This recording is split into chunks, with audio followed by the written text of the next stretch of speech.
This morning in Health Watch, preschoolers and depression. It's not unusual for toddlers to be moody and throw temper tantrums, but new research finds that children as young as 3 can actually suffer from major depression.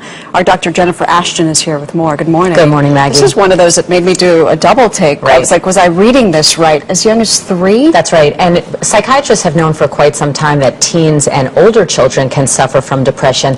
But this study really confirms that those chemical changes, along with a genetic or family history, can start to show themselves signs and symptoms-wise in toddlers as young as 3. And what are those signs and symptoms? There's a couple. Really, the first one is when the toddler shows an inability to enjoy the activities that they normally would really get a big kick out of. They're not playing. The second one is really when they're overwhelmed by feelings of guilt or shame. They keep apologizing for something.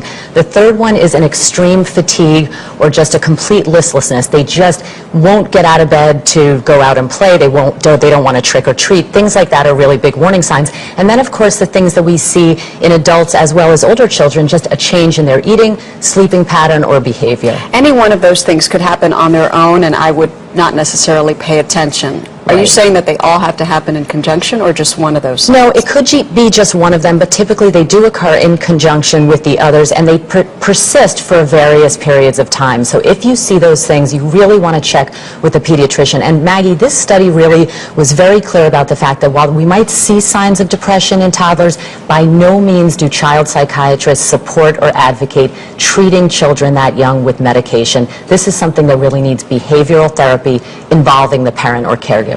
In the last couple of seconds, as the mother of a toddler, I was like, it was ingrained in me to pay attention for changes as signs of autism. Right. They're totally different, Maggie, and typically if you're concerned about that, you want to check with a pediatrician. Dr. Jennifer Ashton, thanks. You bet. We'll be right back.